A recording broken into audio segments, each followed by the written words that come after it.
A day in Wayanad. രാവിലെ നേരത്തെ എണീച്ച് നല്ല കട്ടൻ കാപ്പിയും കല്ലുമ്മക്കായ ഫ്രൈയും കഴിച്ച് ഞങ്ങൾ നേരെ വയലിലോട്ട് പോയി.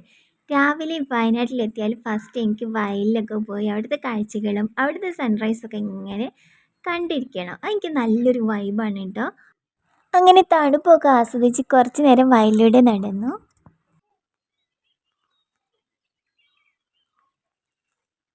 പിന്നെ തിരിച്ചു വന്നപ്പോഴത്തേക്കും ഉമ്മ നല്ല ദോശയും ഗ്രീൻ പീസ് കറിയൊക്കെ ഉണ്ടാക്കിയിട്ടുണ്ടായിരുന്നു. കാന്താരിമുളക് പൊട്ടിച്ചിട്ട് അത് കഴിച്ചു. പിന്നെ ഞാൻ തേങ്ങ വറുക്കുന്ന പണിയിലേക്ക് വന്നു.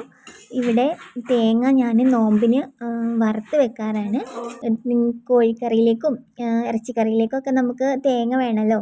അപ്പോൾ ആദ്യം തന്നെ നോമ്പിൻ്റെ മുമ്പായിട്ട് കുറച്ച് വറുത്തെടുത്ത് വെച്ചിട്ടുണ്ടെങ്കിൽ നല്ല എളുപ്പമായി. പിന്നെ അത് നമുക്ക് ചിരവാനോ വറുക്കാനോ നിൽക്കേണ്ടല്ലോ. അങ്ങനെ പോകാൻ വേണ്ടിയിട്ട് ഞാൻ റെഡിയാക്കുകയാണിത്. അതിനുശേഷം ഇതാ ഉമ്മ ചക്ക മൂത്തതുണ്ടെന്ന് പറഞ്ഞിട്ട് ചക്ക കൂട്ടാനുള്ള ചക്ക ഇങ്ങനെ എറിഞ്ഞുകൊണ്ടിരിക്കുകയാണ്. ചക്കയും നമുക്ക് റെയറായിട്ട് കിട്ടുന്ന സാധനം എന്നെക്കൊണ്ട് ഭയങ്കര ഇഷ്ടമാണ്. അങ്ങനെ അപ്പോഴത്തേക്ക് ഞാൻ അവർക്ക് വേണ്ടിയിട്ട് അവിൽ മിൽക്കൊക്കെ ഉണ്ടാക്കി കൊണ്ടുവന്നിട്ടുണ്ട്.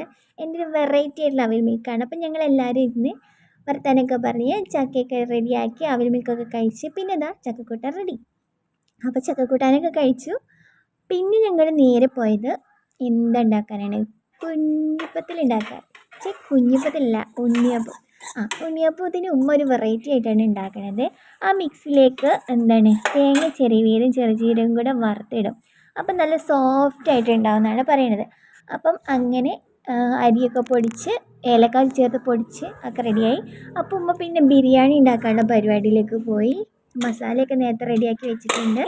അപ്പോൾ ബിരിയാണി റൈസ് കൂടെ വേവിക്കുകയാണ്.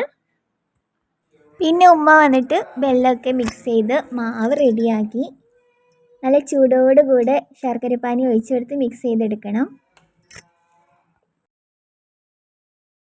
അപ്പോഴത്തേക്ക് നമ്മുടെ ബിരിയാണി സെറ്റ് ആയിട്ടുണ്ട്. ഉമ്മ ദമ്മൊക്കെ ഇട്ടതിൻ്റെ മുകളിൽ നല്ല നാടൻ നെയ്യ് ഇങ്ങനെ ഒഴിച്ചു കൊടുക്കുകയാണ്.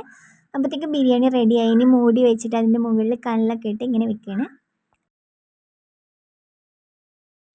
അങ്ങനെ കുറച്ച് കഴിഞ്ഞപ്പോൾ വല്യമ്മയുടെയും വല്യപ്പാനെയൊക്കെ കാണാൻ വേണ്ടി തറവാട്ടിലൊക്കെ പോയതിന് ശേഷം നേരെ കൽപ്പറ്റയിലോട്ട് പോവുകയാണ്. 7:30 എൻ്റെ ബസ് പൊന്നാനിയിലോട്ടുള്ളത്. അങ്ങനെ നേരെ പോവുകയാണ്. ഇത്രയൊക്കെയാണ് എൻ്റെ ഇന്നത്തെ ഡേ ഇൻ മൈ ലൈഫ്.